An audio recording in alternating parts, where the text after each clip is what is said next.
प्रभु राम देव भगवान अल्लाह खुदा ईश आदि नाम एक ही शक्ति के हैं। वो कैसा है, कहां है, कैसे मिलता है, किसने देखा है? ये प्रश्नवाचक चिन्ह पूर्ण रूप से हटाने के लिए अवश्य सुनिए जगत गुरु तत्वदर्शी संत रामपाल जी महाराज के अमृत वचन, सर्व पवित्र धर्मों के पवित्र शास्त्रों के आधार पर।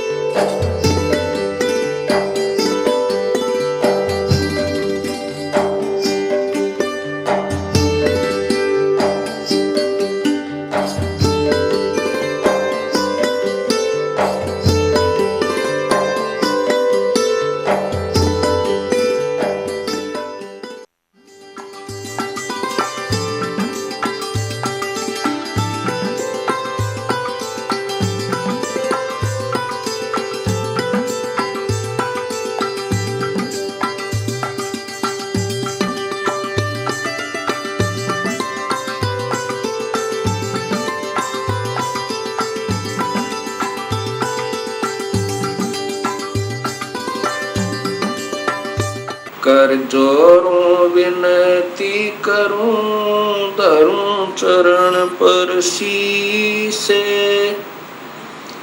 गुरु राम देवानंद जी महाराज ने दियो नाम बख्शीसे। कोटि कोटि सजदा करूं, कोटि कोटि प्रणाम। चरण कमल में राखियो, मैं बंदी जाम गुलाम। कबीर ये तन विष की बेलड़ी, गुरु अमृत की खाने। शीस दिए जो गुरु मिले, तो भी सस्ता जाने। सात दीप नौ खंड में, गुरु से बड़ा ना कोई। करता करे न कर सके, गुरु कर सो होय।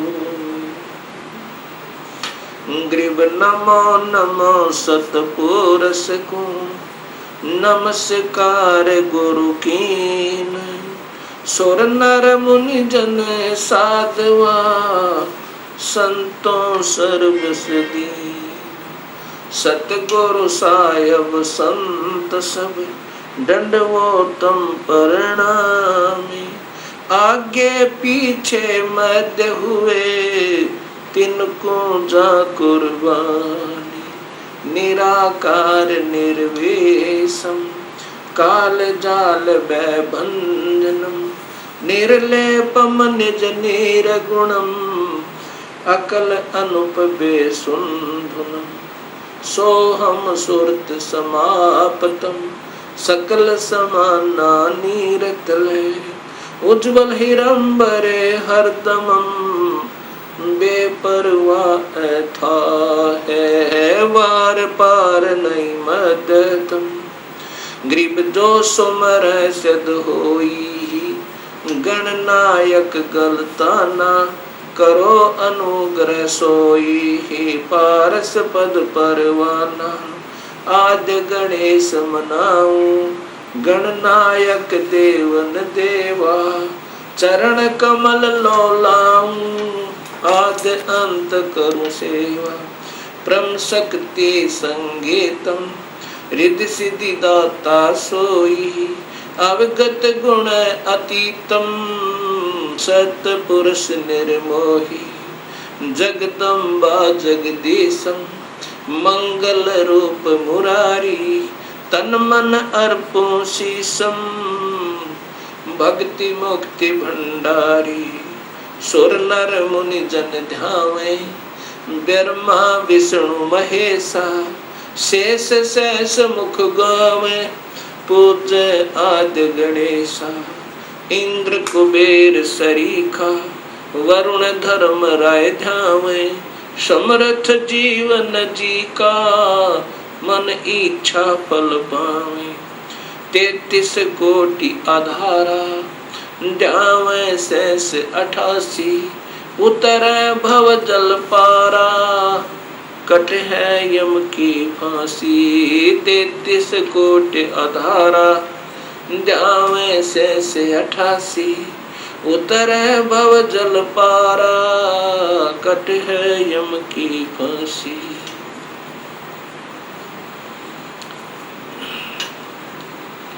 कबीर लूट सको तो लूटियो राम नाम की लूटी। पीछे फिर पछताओगे प्राण जहांगे छूटे। नहीं भरोसा देही का विनस जावे क्षण माही।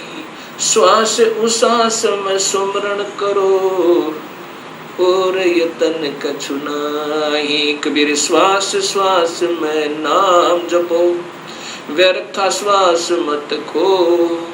ना जाने इस श्वास को आवण हो कि न हो। राम रटत कोटि भलो चू चू पड़े जो चामे। ये कंचन दे किस काम की जा मुख नाही नाम। कबीर जिव्या तो वो ये बली जो रटे हरि नाम। नहीं तो काट बगाइयो मुख में भलो ना चामे। कबीर राम रटत कन्या भली साकट भलो न पूते। बकरी के गल में गल थना जा में दूध न मोहते। कबीर राम रटत दारिद्र भलो टूटी घर की छाने। वो सुंदर महल किस काम के जहाँ भक्ति नहीं भगवान।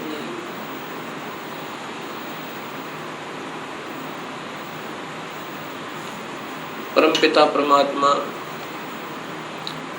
पूर्ण ब्रह्म भगवान कबीर साहिब की असीम कृपा से परिभाषा प्रभु की सर्वभक्त समाज के समक्ष पहुंची। इस सत्य ज्ञान को श्रवण करके तथा टीवी के ऊपर देखकर हजारों की संख्या में भक्त आत्माओं के श्रद्धा भरे पत्र तथा साथ में टेलीफोन के माध्यम से हमें उनके हृदय की पुकार, हृदय से की हुई प्रशंसा हमारे पास पहुंची। साथ में उनकी विनम्र शंकाएं भी आई। विनम्र भाव से उन्होंने प्रार्थना की कि जो आपने शास्त्रों के आधार पर यह सत्य ज्ञान समाज को दिया है, इसके लिए हम बहुत आभारी हैं। ऐसा स्वच्छ, ऐसा सत्य ज्ञान ये अभी तक कहाँ छुपा रहा, इसका कारण क्या रहा? ये हमारा दुर्भाग्य रहा कि अभी तक हमें ये सत्य ज्ञान नहीं पता चला, जबकि सभी शास्त्रों में और जो का तो प्रमाण मिला। अब ऐसे भक्त आत्माओं की अगर शंकाओं का समाधान नहीं हो पाया तो इस शंका रूपी कांटा फिर इस भक्ति रूपी मार्ग में बाधक बन जाता है। इसके लिए सर्वप्रथम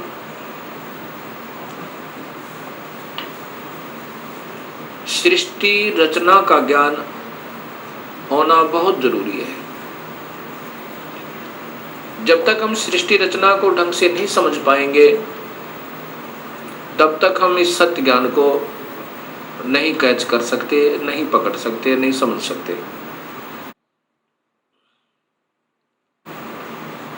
सृष्टि रचना के बारे में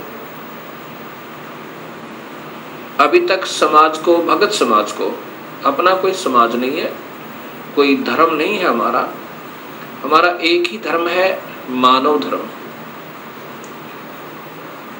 और जीव अपनी जाति है। ये सबसे पहले हमने याद रखना चाहिए।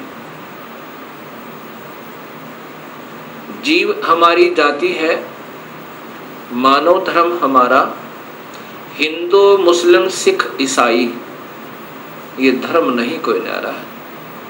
हम एक पिता की संतान हैं, हमारा एक ही बाप है, वो कुल मालिक पूर्ण परमात्मा। और पिछले इतिहास को अगर हम देखें, उसमें ना कोई हिंदू था, ना मुसलमान, ना सिख, ना ईसाई। आज हम कोई हिंदू बना हुआ है, इस मानव शरीर के समाप्त होने पर भक्तिहीन प्राणी अपने संस्कारवश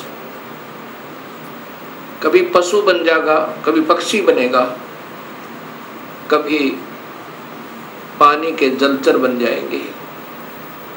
जब हम पशु होंगे तो हमारी पशु जाति होगी, और जब हम पक्षी होंगे तो हम पक्षी जाति के प्राणी होंगे। और ये भी हो सकता है कि हमारा कोई पुण्य संस्कार बचा हुआ हो, पुनर्जन्म मानव का हो, तो हम, कोई हिंदू है वो मुसलमान के घर जन्म लेगा, क्योंकि हमारे पिछले संस्कार रले मिले हैं, अलग नहीं है। सिख धर्म लगभग 300 वर्ष पूर्व 10वें गुरु गोविंद सिंह जी के द्वारा ये निर्मित हुआ, इसका उत्थान हुआ। उससे पहले सब हिंदू थे। उनके पिछले नाम राजा राम, कृपा राम, रामचंद्र, चंद्रभान, इस प्रकार के हैं। 3-4 पीढ़ी से पूर्व के जितने पूर्वज हैं वो इन नामों पर हैं। ऐसे ही इससे पहले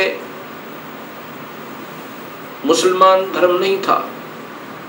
हजरत मोहम्मद जी ने एक विशेष पवित्र मार्ग बनाया था भक्ति का, लेकिन आने वाले समय में इसमें बहुत त्रुटियां बन गई।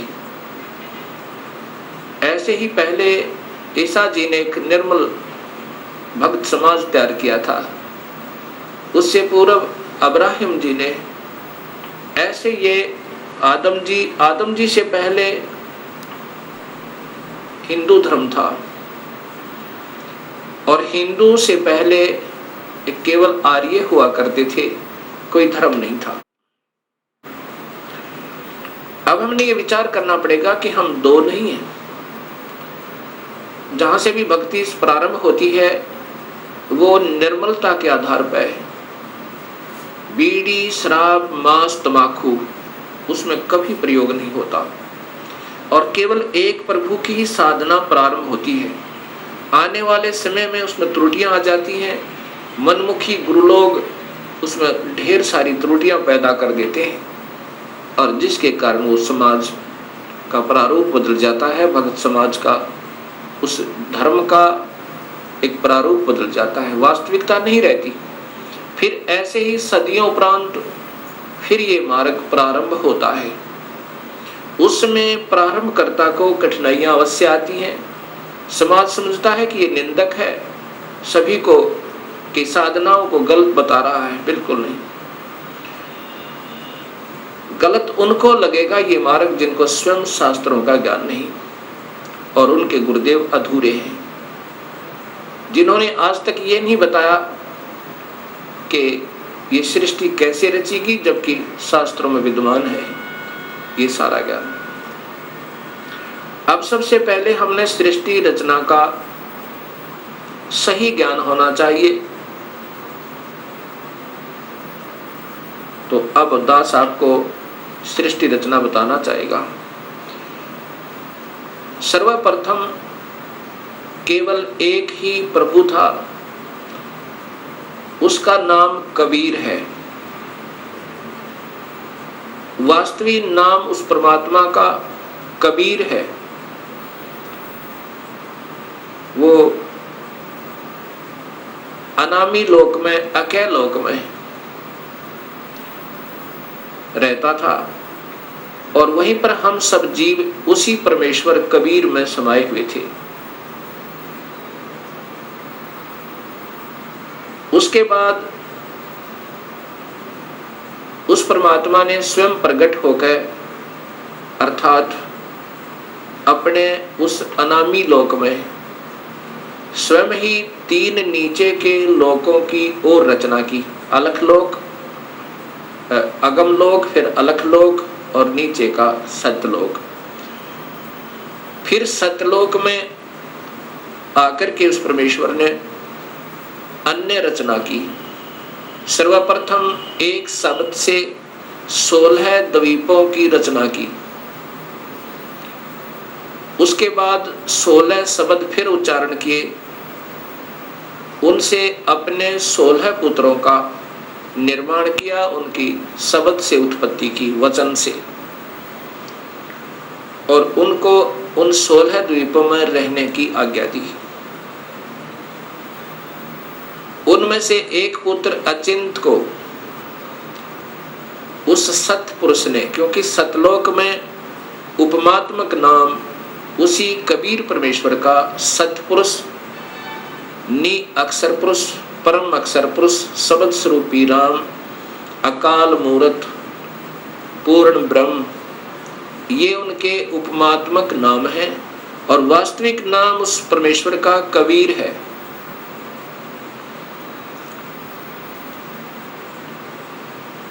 सतलोक के अंदर सतपुरुष ने अपने पुत्र अचिंत से कहा कि आप यहाँ की अन्य सृष्टि रचना को करो मेरी शक्ति तय। अचिंत ने अपनी शब्द शक्ति से अक्षर पुरुष परब्रह्म की उत्पत्ति की और उससे कहा कि मेरा सहयोग दो यहाँ सतलोक में अन्य सृष्टि रचना करने का। अक्षर पुरुष अर्थात ये परब्रह्म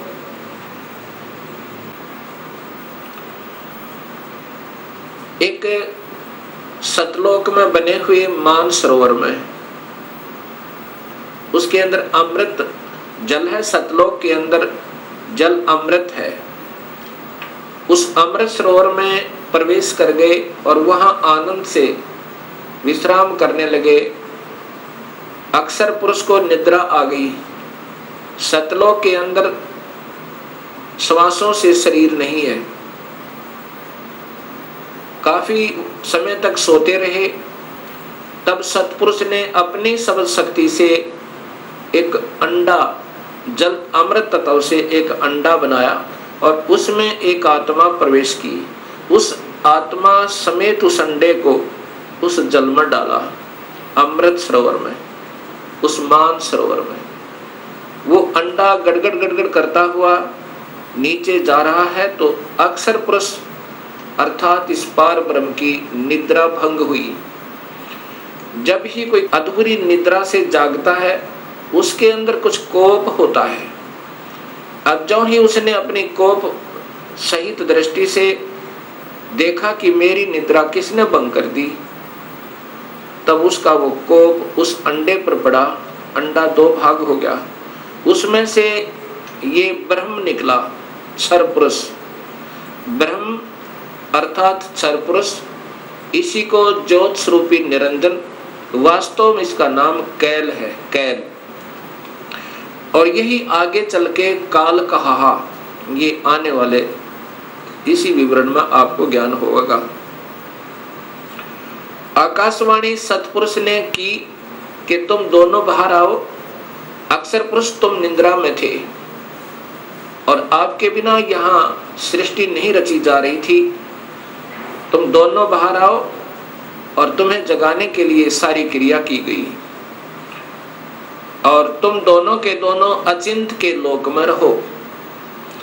ऐसे आदेश प्रभु का पाकर वे दोनों के दोनों अचिंत के लोक में रहने लगे काफी समय तक। उसके बाद हम सभी की उत्पत्ति कबीर परमेश्वर ने, उसी सतपुरुष ने अपने शब्द शक्ति से हम सबकी उत्पत्ति वहां पर की। कुछ दिनों के बाद इस क्षर पुरुष के अर्थात ब्रह्म के मन में एक खरपतवार उपजा। इसके मन में ये आया कि मैं अपना अलग से राज्य बनाऊं। मेरे अन्य भाई सब एक एक द्वीप में रहते हैं और हम दो यानी अचिंत और ब्रह्म और साथ में ये अक्षर पुरुष पर ब्रह्म भी, हम एक ही द्वीप में रह रहे हैं। मैं अपना अलग राज्य चाहूंगा। इस उद्देश्य से ब्रह्म ने, क्षर पुरुष ने, ज्योत स्वरूपी निरंजन ने 70 युग तक अलग से एक पैर पर खड़ा होकर तपस्या की। जब ये तपस्या कर रहा था, हम ये सभी आत्माएं जो आज काल के लोक में दुख पा रहे हैं, चाहे आज कोई देव बना है, चाहे कोई महादेव बना है, चाहे आज कोई शूकर बना है, चाहे कोई गधा बना है, चाहे कोई राजा बना है, चाहे कोई रंक बना है, पशु या पक्षी बना हुआ है, ये सभी की सभी आत्माएं हम इस काल के ऊपर अर्थात इस ब्रह्म के ऊपर आसक्त हो गए। और यही बीमारी आज हमारे अंदर विद्यमान है, यही प्रक्रिया। जैसे ये नादान बच्चे किसी हीरो और हीरोइन को देखकर उसकी अदाओं के ऊपर इतने आसक्त हो जाते हैं कि वो अगर आसपास कहीं किसी शहर में वो हीरो, वो अभिनेता या अभिनेत्री आ जाए, लाखों की संख्या में उनके दर्शनार्थ भीड़ उमड़ जाए और लेना एक न देने दो, कुछ मिलना नहीं उससे। ऐसी हमारी वृत्ति वहां बिगड़ी थी सत्यलोक में। हम वहां रहा करते थे अपने पिता के पास, कोई दुख नहीं था, कोई मृत्यु नहीं थी, हमारे परिवार थे, हम प्यार से रहा करते थे। लेकिन वहां हम अपने पति भर्ता पद से गिर गए। अपने मूल मालिक उस पूर्ण ब्रह्म जो सर्व सुखदायी सदा सहाय आत्मा का आधार वास्तव में भगवान है, जो जीव को दुखी नहीं करता, जन्म मरण के कष्ट में नहीं डालता, कुत्ते और गधे नहीं बनाता, उसको छोड़कर और हम इस काल यानी ब्रह्म के ऊपर आसक्त हो गए। जब इसने 70 युग तप कर लिया, तब पूर्ण परमात्मा ने, पूर्ण ब्रह्म ने, सतपुरुष ने पूछा भी क्या चाहता है तू कैल क्या चाहता है, ब्रह्म तू क्या चाहता है। तब इस ज्योत स्वरूपी निरंजन ने कहा कि पिताजी, ये स्थान जहां मैं रह रहा हूं ये कम है, मुझे अलग से राज्य दो। तब उस पूर्ण ब्रह्म ने इस ब्रह्म के तप के बदले में 21 ब्रह्मांड प्रदान कर दिए। जैसे 21 प्लॉट दे देवे कोई साहूकार पिता अपने पुत्र को। 21 ब्रह्मांडों को पाकर ये ज्योत निरंजन बड़ा प्रसन्न हुआ। कुछ दिनों के बाद इसके मन में आया कि इसमें कोई अन्य रचना करूं, उसके लिए कुछ समान पिताजी से मांगूं। इसने 70 युग तप फिर किया। तब सतपुरुष ने पूछा कि आप क्या चाहते हो, आपको 21 ब्रह्मांड प्रदान कर दिए। तब इस ब्रह्म ने कहा कि पिताजी, इसमें कुछ रचना करना चाहता हूं, कृपा रचना करने की सामग्री दीजिए। सतपुरुष ने इस ब्रह्म को 5 तत्व और 3 गुण प्रदान कर दिए।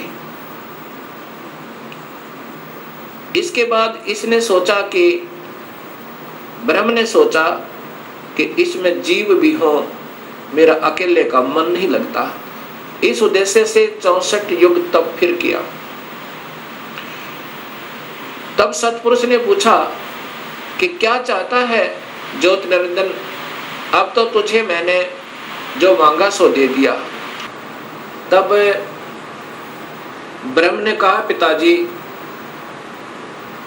कृपा मुझे जीव प्रदान करो, मेरा अकेले का दिल नहीं लगता है। उस समय पूर्ण ब्रह्म सतपुरुष कबीर परमेश्वर ने कहा कि ज्योत निरंजन, तेरे तप के बदले में राज्य दे सकता हूँ और ब्रह्मांड चाहिए वो दे सकता हूँ, परंतु ये अपनी प्यारी आत्मा, अपना अंश नहीं दूंगा तुझे। ये तो तेरे किसी भी क्रिया, धर्म, धार्मिक क्रिया से, तप से, किसी भी जप से नहीं दूंगा। हाँ, यदि वो स्वयं कोई जाना चाहता है अब सब इच्छा से, कोई हंस आत्मा, कोई भक्त आत्मा, तो मैं स्वीकृति दे सकता हूं, नहीं तो मैं अपनी इच्छा से नहीं कहूंगा, ये मैं नहीं दे सकता। इस बात को सुनकर ये ब्रह्मक्षर पुरुष ज्योत स्वरूपी निरंजन, अर्थात जो भविष्य में फिर काल कहलाया, हमारे पास आया। आज हम जितनी भी ये दुखी आत्मा इस काल के 21 ब्रह्मांड में पीड़ित हैं, हमारे पास ये ब्रह्म आया और हमसे कहा कि मैं वहाँ अलग से ब्रह्मांड लिए हैं मेरे पिताजी से अपने तप के बदले में, वहाँ ऐसे स्वर्ग बनाऊंगा, महास्वर्ग बनाऊंगा और ऐसे दूधों की नदी बहाऊंगा, झरने बनाऊंगा। क्या आप मेरे साथ चलना चाहते हो? तब हम सभी ने, जो यहाँ काल के 21 ब्रह्मांडों में पीड़ित है, कहा कि यदि पिताजी हमें आज्ञा दें तो हम चलने को तैयार हैं। इस बात को सुनकर ज्योत स्वरूपी निरंजन कबीर परमात्मा के पास आया और उससे कहा कि पिताजी, कुछ आत्माएं हमारे साथ चलने को तैयार हैं। सतपुरुष से कहा इस काल ने, ब्रह्म ने, कि पिताजी कुछ आत्माएं मेरे साथ चलने को तैयार हैं, उन्होंने सहमति दी है। तब पूर्ण परमात्मा सतपुरुष अर्थात कबीर देव ने, कबीर साहिब ने कहा कि यदि वो मेरे सामने स्वीकृति देंगी, जितनी भी आत्माएं हैं जो तेरे साथ जाना चाहते हैं, तो मैं उनको आज्ञा दे दूंगा। ऐसा कहकर के सतपुरुष हम सभी आत्माओं के पास आया जो आज काल के लोक में कैद में बंद हैं।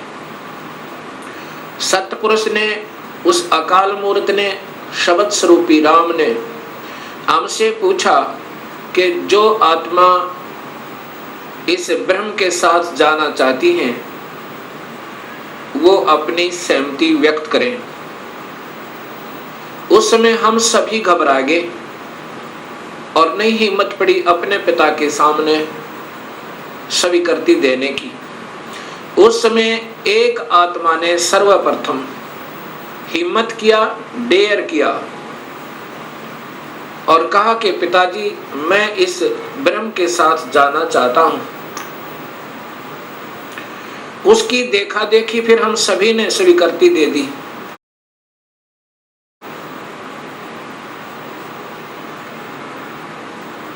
और जितनी भी आत्माएं उस समय स्वीकृति दी थी, सभी कबीर साहिब ने उनके नंबर नोट किए और जिसने सर्वप्रथम सहमति दी थी उस आत्मा का भी नंबर नोट किया और ब्रह्म से कहा कि ब्रह्म आप जाओ अपने लोक में, अब इन सभी आत्माओं को मैं विधिवत तेरे लोक में भेजूंगा। ऐसा कहकर के सतपुरुष ने अपनी शब्द शक्ति तक उस प्रथम स्वीकृति देने वाली आत्मा को एक लड़की का रूप बना दिया और उसको उसके अंदर एक शब्द शक्ति दे दी और हम सभी जीव आत्माओं को, उसे प्रकृति देवी भी कहते हैं, अष्टंगी भी कहते हैं और वही महामाया भी कहलाई। यहाँ 21 ब्रह्मांड की, इस देवी को उत्पन्न किया, अर्थात उस आत्मा का लड़की बनाया। फिर हम सभी आत्माओं को जो 21 ब्रह्मांड में आए हुए हैं उसके अंदर प्रवेश कर दिया, इस लड़की के शरीर में, प्रकृति देवी के शरीर में, अर्थात इसको अध्या माया भी कहते हैं। और यही आगे चलकर त्रिदेवों की माता कहलाई। प्रवेश कर दिया और कहा कि बेटी तेरे को मैंने सबल शक्ति दे दी है, और जितने भी जीव काल कहे ब्रह्म कहेगा तू बना देना। एक बार मुख से उच्चारण करेगी उतने ही नर और मादा ये जोड़े उत्पन्न हो जाएंगे। अपने पुत्र सहजदास से कहा, सहजदास जाओ अपनी बहन को उस ज्योत स्वरूपी निरंजन के पास छोड़ आओ, और उसको बताना कि इस लड़की को, इस प्रकृति देवी को, अध्या माया को मैंने सबल शक्ति दी है, ये जितने जीव तू कहेगा ये बना देगी। और जितनी आत्माओं ने स्वीकृति दी थी वो सभी इसके अंदर प्रवेश कर रखी हैं। सहजदास प्रकृति देवी को लेकर, अध्या माया को लेकर ज्योत निरंजन के पास आया, उसके पास छोड़ दिया और कहा कि पिताजी ने ऐसे ऐसे कहा है, इस लड़की के पास सब शक्ति है और जितने जीव तू कहेगा ये नर और मादा अपने शब्द से उत्पन्न कर देगी। ऐसा कह करके सहजदास अपने लोक में लौट आया, अपने द्वीप में आ गया। युवा होने के कारण लड़की का रूप निखरा हुआ था। इस ज्योत स्वरूप निरंजन ब्रह्म अर्थात क्षर पुरुष के मन में नीचता उत्पन्न हुई, जो आज सब जीवों में विद्यमान है। वही व्यक्ति, वही प्रक्रिया, वही ये बुरी आदत युवा लड़की को देखकर उसके साथ बदव्यवहार करने की चेष्टा इस क्षर पुरुष ने अर्थात ज्योत स्वरूपी निरंजन ने की। लड़की ने, प्रकृति देवी ने कहा कि ज्योत निरंजन तू होश में आ जा, तू और मैं एक ही पिता की संतान है। पहले तेरी उत्पत्ति हुई उन्हीं के शब्द तय अंडे में, और उन्हीं ने मुझे उत्पन्न किया। तू और मैं बहन और भाई हैं। बहन भाई का ये कर्म पाप का भागी होता है, तू मान जा मेरी बात। ज्योत निरंजन ने एक भी बात उस लड़की की नहीं सुनी और मदहोश होकर, विषय वासना के वश होकर, काम वश होकर उस लड़की को पकड़ने की चेष्टा की, दुष्कर्म करने के लिए। लड़की ने अपनी इज्जत बचाने का और कहीं स्थान ना पाकर, जो ही उस काल ने, ज्योत स्वरूपी निरंजन ने, क्षर पुरुष ने ऐसे मुंह खोला हुआ था आलिंगन करने के लिए, ऐसे बाजू फैलाई थी, उसी समय लड़की ने छोटा रूप बनाया, सूक्ष्म, बहुत सूक्ष्म, और उसके पेट में चली गई अपनी इज्जत रक्षा के लिए।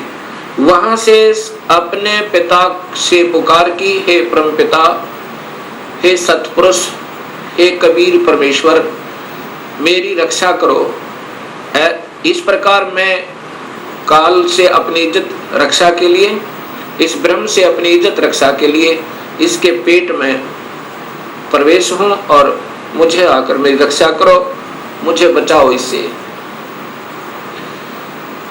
उसी समय कबीर परमेश्वर ने अपना ही दूसरा रूप अपने पुत्र योग संतायन अर्थात योग जीत, उसे जोग जीत भी कहते हैं, योग जीत का रूप बनाकर काल के 21 ब्रह्मांडों में प्रकट हुए और कहा कि ज्योत स्वरूपी निरंजन तूने जुल्म कर दिया, आपने ये ऐसा जुल्म कर दिया, ऐसे कर्म करने वाले पाप आत्मा को इस सच्चे लोक में ये श्राप, ये कर्म, ये पाप लगता है कि 1 लाख जीवों का मनुष्य शरीरधारी जीवों का रोज आहार करेगा और 1.25 लाख की उत्पत्ति करेगा। पिताजी ने आदेश दिया है मुझे कि आप यहां से निकल जाइए अपने 21 ब्रह्मांड को लेकर, और लड़की को उसके पेट से निकाल दिया। प्रकृति देवी को इस ब्रह्म के पेट से निकाल दिया और उनको 21 ब्रह्मांड समेत और दोनों को वहां से निष्कासित कर दिया और कहा कि प्रकृति तूने स्वयं अपने पैर पर कवाड़ा मारा है, अपने पिता से दूर होगी तू, अब इसकी सजा तू ही पावेगी और जाओ यहां से 21 ब्रह्मांड लेकर आप चले जाओ। इतना कहते ही 21 ब्रह्मांड वायुयान की तरह वहां से चल पड़ा और वहां से सतलोक से 16 शंख कोश की दूरी पर नील पद्म शंख यानी 16 मिलियन 16 शंख कोश की दूरी पर ये 21 ब्रह्मांड आकर के स्थिर कर दिए कबीर परमेश्वर ने अपनी शक्ति तय। अब इस ज्योत स्वरूपी निरंजन के मन में फिर यही नीचता फिर उठी और कहा कि अब मेरा कौन क्या बिगाड़ सकता है, अब मैं मनमाना करूंगा। उस लड़की ने, प्रकृति देवी ने फिर प्रार्थना की कि ज्योत निरंजन अब भी तू मान जा। पहले तो आप और मैं एक ही पिता की संतान हैं और दूसरे मैं तेरे पेट से होकर आई हूं। ये कर्म अब मैं तेरी बेटी बन गई। प्रथम तो बहन और भाई का ये पाप कर्म महापाप का कारण है और दूसरे मैं तेरी बेटी हुई आपके पेट तक होकर आई और बाप बेटी का ये जुल्म अच्छा नहीं। मान जा मेरी बात, मेरे पास सब शक्ति है पिताजी की दी हुई और जितने जीव तू कहेगा मैं बना दूंगी। लेकिन इस ज्योत स्वरूपी निरंजन ने एक भी बात नहीं सुनी उस प्रकृति देवी की, दुर्गा की। जबरदस्ती शादी की और एक ब्रह्मांड में एक ऐसा स्थान बना रखा है इस काल भगवान ने, ब्रह्म भगवान ने। वहां पर ब्रह्मलोक कहते हैं उसको। उस ब्रह्मलोक के अंदर इसने 3 स्थान बना रखे हैं, एक रजोगुण प्रधान, एक सतोगुण प्रधान और एक तमोगुण प्रधान। जब ये सतोगुण रजोगुण प्रभावित क्षेत्र में इस दुर्गा को अपनी पत्नी के रूप में रखता हुआ वहां रहता है, उस समय जो पुत्र की उत्पत्ति होती है उसका नाम ब्रह्मा रख देता है, उसको रजोगुण बना देता है। उसके बाद ये दोनों उस स्थान पर आ जाते हैं जो सतोगुण प्रभावित होता है। वहां पर जो पुत्र उत्पन्न होता है उसके अंदर सतोगुण आ जाते हैं, उसके अंदर सतोगुण आ जाते हैं और उसका नाम ये विष्णु रखते हैं। तीसरे स्थान को तमोगुण प्रभावित बना रखा है, वहां रहकर अब इसी प्रकृति देवी दुर्गा के साथ जो पुत्र उत्पन्न करता है उसका नाम रुद्र शंकर शिव रखता है। ऐसे ही हर ब्रह्मांड के अंदर इस काल भगवान ने, ब्रह्म भगवान ने ये ब्रह्मलोक बनाए हैं और वहां पर ये ऐसे ही कुछ समय के लिए प्रकृति देवी को अपने साथ रखता है और उसके बाद वहां से अंतर्ध्यान हो जाता है। अब जब इसने इस लड़की को, प्रकृति देवी को बदनजर से देखा था और ये लड़की प्रकृति देवी ने इसके पेट में शरण पाई थी, ज्योत निरंजन के पेट में, और फिर सतपुरुष ने अपने पुत्र जोगजीत का रूप बना करके आकर उसको निकाला था। उस दिन से इसका नाम काल पड़ा। कहा था कि आज से तेरा नाम काल होगा और 1 लाख जीवों का, मनुष्य शरीरधारी प्राणियों का रोज आहार करेगा और 1.25 लाख की उत्पत्ति किया करेगा। ये वहां पर सतलोक के अंदर ऐसा दुष्कर्म करने वाले को स्वतः पाप लग जाता है।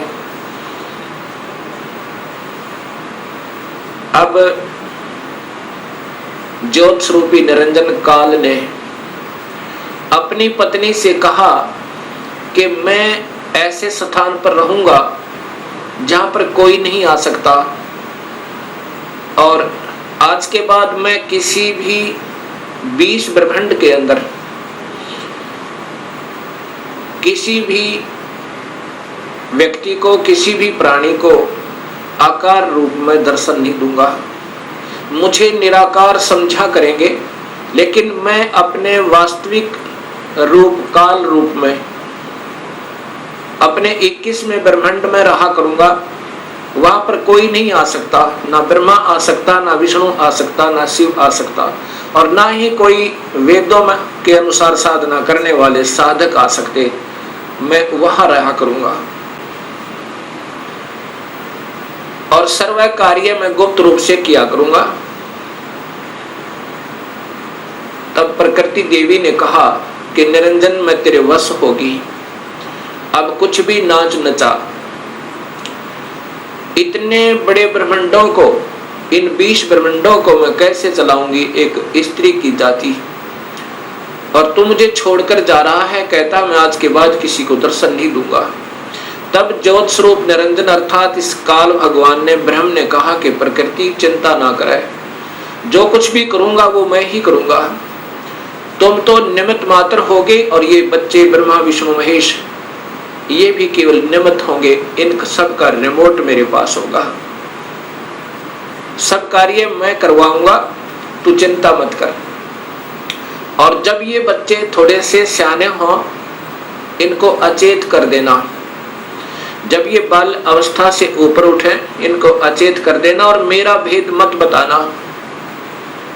ये समझ लेना ध्यान से, अगर मेरा भेद तूने इनको बताया तो मेरे से बुरा नहीं होगा। ऐसे उसको डरा धमका दिया।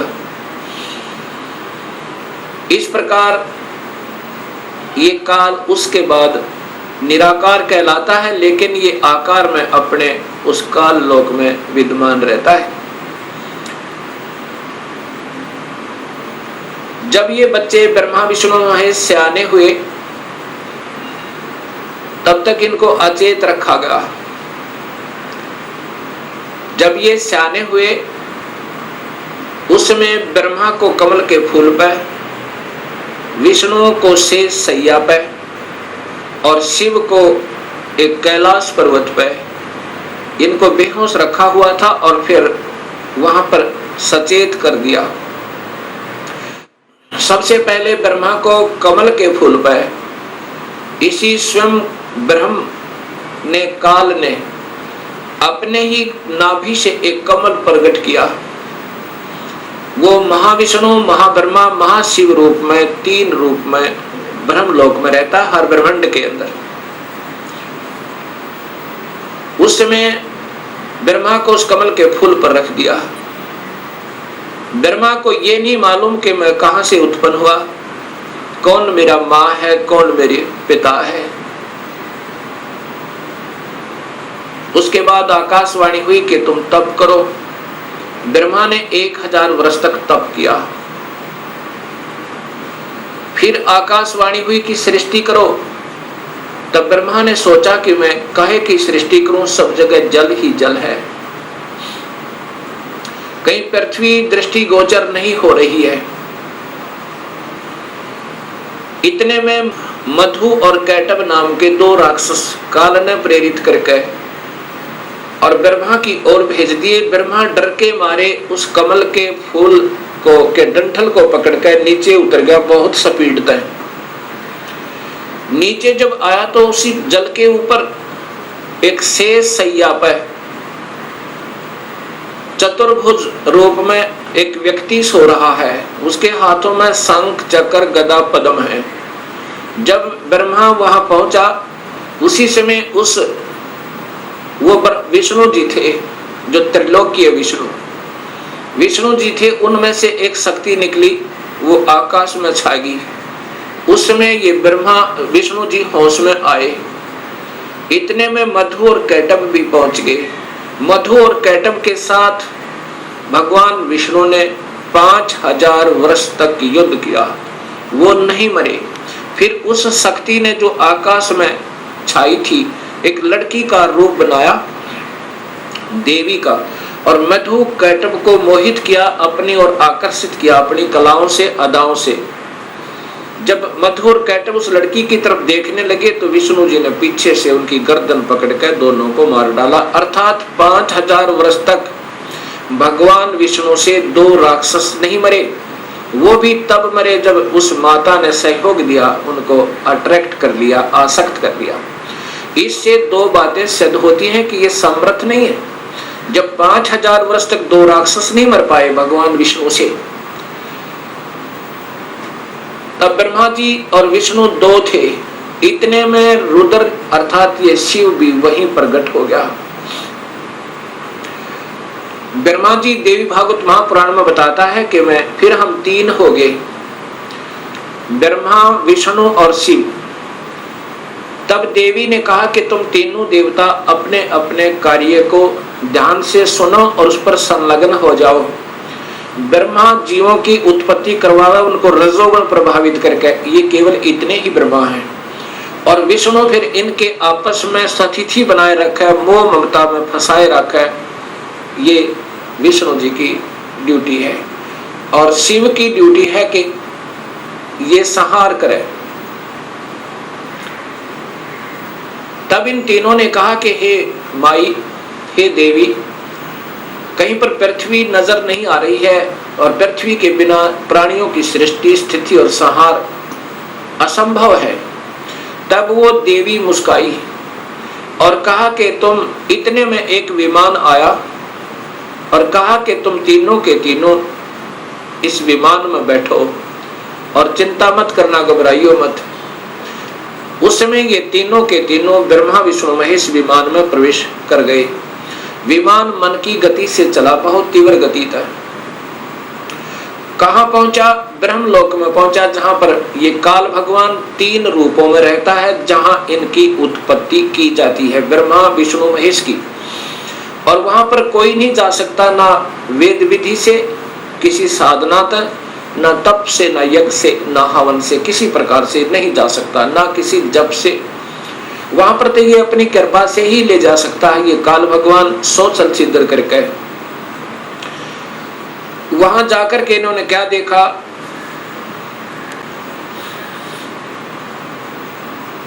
एक इंद्र देखा वहां पे, क्योंकि वो महास्वर्ग के अंदर एक महा इंद्र है।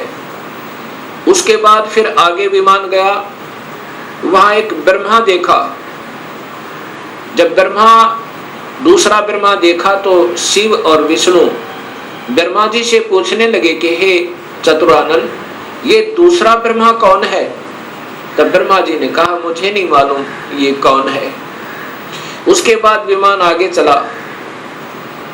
फिर क्या देखा कि एक त्रिनेत्रधारी भगवान शिव दूसरा देखा, जो नंदी वृषभ पर सवार थे, हाथ में त्रिशूल लिए हुए थे। उसके बाद इनका विमान आगे चला। वहां पर क्या देखा कि एक विष्णु और थे, और वह बहुत सुंदर विशाल लक्ष्मी का एक भवन था, उसमें बहुत ऐश्वर्य के साधन उपलब्ध थे। उसके बाद विमान आगे पहुंचा। कहां गया? एक माई बैठी थी, जिसके शरीर में जैसे हजारों बिजलियां चमक रही हो, इतना तेज था, इतना नूर था, और वो प्रकृति देवी थी।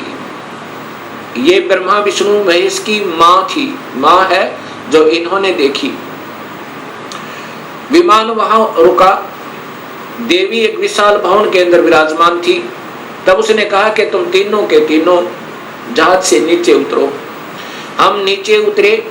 ब्रह्मा विष्णु महेश, ब्रह्मा बता रहा है देवी भागवत महापुराण में, नीचे उतरे। तब विष्णु जी ने ध्यान से देखा और कहा कि ये तो अपनी मां है। इस माई के दर्शन मैंने किए थे जब मैं बालक था, छोटा सा था। जब मैं बालक था, छोटा सा था, तब मैंने इस माई के दर्शन किए थे। इससे सब सिद्ध है कि इनका जन्म है और ये तीनों की मां है। तब ब्रह्मा, विष्णु और शिव ने तीनों ने स्वीकार कर लिया कि ये ही अपनी जननी है। तब शिव जी कहते हैं, हे माता, जब आप ब्रह्मा को उत्पन्न करने वाली आप हैं, विष्णु भी जब आपके बालक हैं, तो ये तीसरा भी आप ही का बच्चा है। आप ही हमें गुप्त भेद नहीं बता रहे थे, अब हमने आप ही की कृपा से ज्ञान हुआ। अब इसका प्रमाण आपको सबसे पहले देवी भागवत महापुराण में देता हूं। पहले आपको देवी भागवत महापुराण से प्रथम शिव पुराण को दिखाता हूं, उसके बाद फिर आपको देवी भागवत महापुराण दिखाऊंगा। और ये शास्त्र पहले से उपलब्ध थे, कोई आज नए नहीं बनाए इस दास ने, क्योंकि जितने हमारे अभी तक शास्त्र विद रहे वो अल्पज थे, अधूरे ज्ञान युक्त थे, वो उनको इस सत्य मार्ग का पता नहीं था। इसलिए हमारे सभी पूर्वजों को भूत बना दिया गीता विरुद्ध साधना करवा के, और पितर बनवा दिया गीता विरुद्ध साधना करवा के। गीता में लिखा है कि देवी देवताओं की पूजा मत करो, ब्रह्मा विष्णु महेश की पूजा भी नहीं करनी है, तीनों गुणों की भक्ति नहीं करनी है, केवल ब्रह्म से प्रारंभ होती है भक्ति, और पूजा करनी है केवल पूर्ण ब्रह्म की। अब मैं आपको देवी भागवत, पहले आपको शिव महापुराण दिखाता हूं।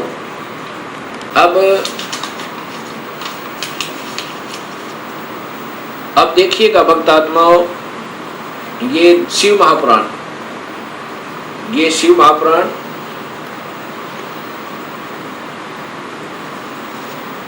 इसके अंदर आपको पता चलेगा श्री शिव महापुराण भाषा सटीक सहितम, ये संस्कृत युक्त है, इसमें संस्कृत भी साथ है। और ये शिवा भाषा टीका टीकोत्तम, टीकाकार है डॉक्टर गर्मानंद त्रिपाठी, साहित्य आयुर्वेद ज्योतिष आचार्य, MA PhD DMCA, ये टीकाकार है इनके। और ये आपके समक्ष है, इसमें क्या लिखा है यहां देखिएगा।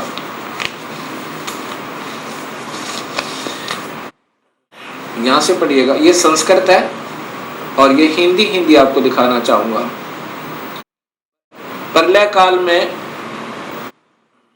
मुनिवर, प्रलय काल में भी शिव पार्वती का कभी वियोग ना होने के कारण ही काशी को अविमुक्त अक्षेत्र कहते हैं।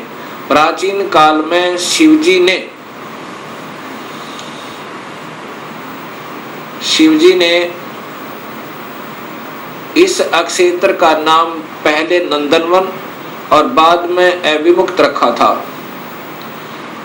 हे देवर्षि नारद, आनंद वन में रमण करते हुए शिव पार्वती के मन में इच्छा हुई कि किसी दूसरे पुरुष का निर्माण किया जाए,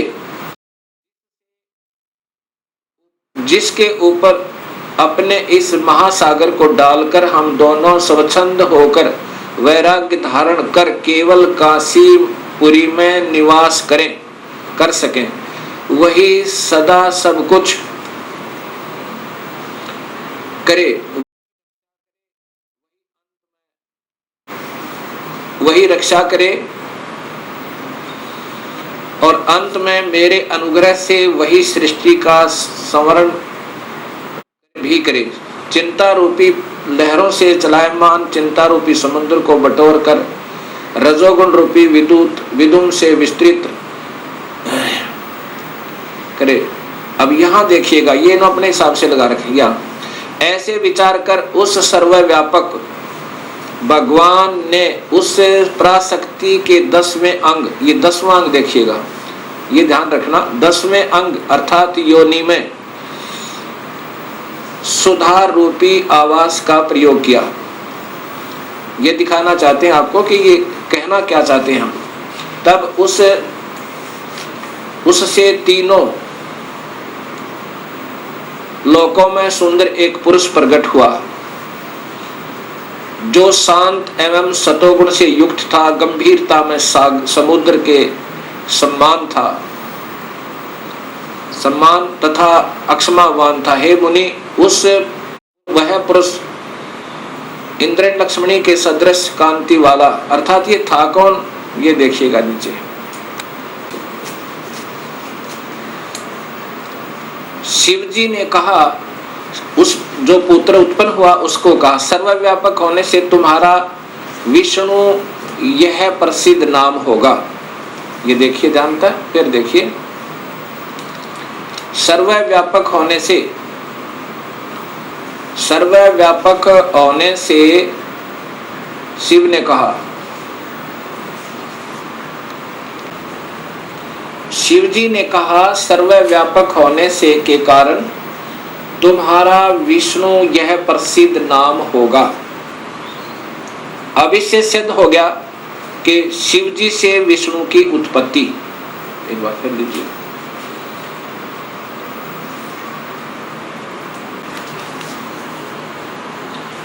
अभी आपने ये शिव महापुराण में छठे अध्याय को देखा, छठे अध्याय में कि भगवान शिव से और पार्वती के संयोगता है। पार्वती कौन, ये महाशक्ति यानी शेरा वाली प्रकृति के द्वारा विष्णु की उत्पत्ति की। अब सातवां अध्याय, ये संस्कृत भी साथ है। अब यहाँ आगे देखिएगा, ये हिंदी देखिएगा। ब्रह्मा जी ने कहा कि विष्णु भगवान के शयन करने के बाद उनकी नाभि से एकाएक बहुत बड़ा कमल पुरुष उत्पन्न हुआ, कमल पुष्प। अब ये ब्रह्मा बता रहा है लेकिन तुक्के लगा रहा, क्योंकि ये स्वयं बेहोश था पहले, इसको आप ही नहीं मालूम वो कौन से विष्णु की नाभि से मिला। ये देखिएगा, उत्पन्न हुआ जिसकी नाल टंकार फल फूल के फूल। अब ज्यादा ना देख रही है, देखिएगा, उस सांब शिव परमेश्वर भगवान शिव ने पहले की भांति जैसे विष्णु की उत्पत्ति की थी, दुर्गा और काल के संयोग तय, पहले की भांति अपने दाहिने अंग से मुझे उत्पन्न किया। ब्रह्मा कह रहा कि मेरी उत्पत्ति भी उस काल ब्रह्म से, यानी शिव कह रहे हैं, ये शिव वो ब्रह्मा महाविष्णु महाशिव रूप में ये काल ही रहता है, मुझे उत्पन्न किया, ये ब्रह्मा जी ने बताया। कई भक्तात्मा कहते हैं कि जो गीता प्रेस गोरखपुर से प्रकाशित पुस्तकें हैं वही विशेषकर आम भक्त समाज उनको सत्य मानता, एथेंटिक मानता है। अब आपके सामने यही गीता प्रेस गोरखपुर से प्रकाशित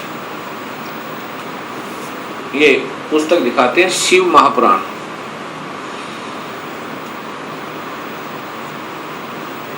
संक्षिप्त शिव महापुराण, और ये नीचे गीता प्रेस गोरखपुर से, और इसके छठे अध्याय में फिर यही प्रमाण है।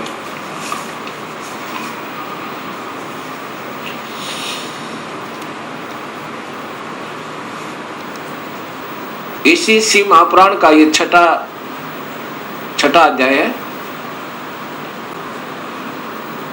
ये शिव महापुराण अध्याय नंबर 6, उसके बीच से सुना रहा हूं, आप इसको खरीद कर देख भी सकते हो।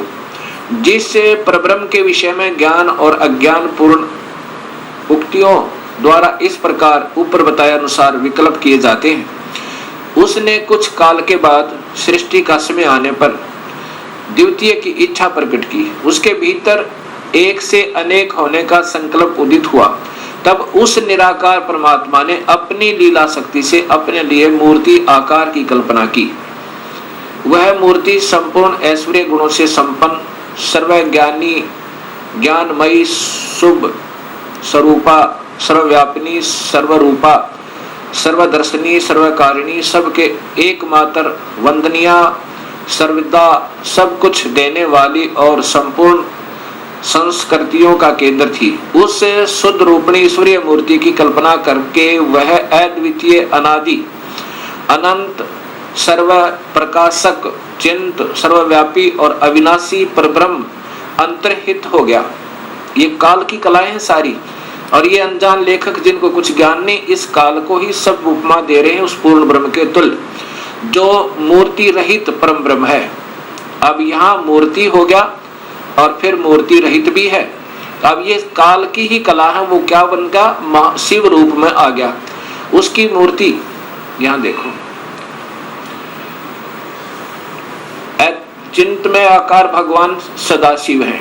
ये काल ही निराकार है, और यही फिर महाशिव, महाविष्णु और महाब्रह्मा के रूप में ये सब कलाएं करता है। अर्वाचीन और प्राचीन विद्वान इसी को ईश्वर कहते हैं। जितना जिनको ज्ञान है, इस काल को ही ये ईश्वर कहते। उस समय एकाकी रहकर स्वेच्छानुसार विहार करने वाले उन सदाशिव ने अपने विग्रह से स्वयं ही एक स्वरूप भूता शक्ति की सृष्टि की, अर्थात वह देवी इसी के शरीर से निकली, वो निकाली थी पूर्ण परमात्मा ने, जो इसके पेट में शरण ले ली थी, कि जो उनके अपने श्री अंग से कभी अलग होने वाली नहीं थी। उस पराशक्ति को प्रधान प्रकृति, देखो, प्रधान प्रकृति गुणवती माया बुद्धि तत्व की जननी विकार रहित बताया गया है। वह शक्ति अंबिका कही गई है, और उसी को प्रकृति, ये ध्यान से देखना भक्तात्माओं, यही देवी अध्या माया, ये प्रकृति देवी, प्रकृति सर्वश्री सर्वेश्वरी त्रिदेव जननी, यानी तीनों देवताओं की माँ, ब्रह्मा विष्णु महेश की माता, नित्य और मूल कारण कही, सदाशिव द्वारा प्रकट की गई उस शक्ति की 8 भुजाएं हैं। अब ये शब्द ही स्पष्ट हो गया कि यही प्रकृति देवी ब्रह्मा विष्णु महेश की माता है। और इसी में फिर आगे आता है कि ब्रह्मा और विष्णु की उत्पत्ति शिव से हुई। ये महाशिव काल है,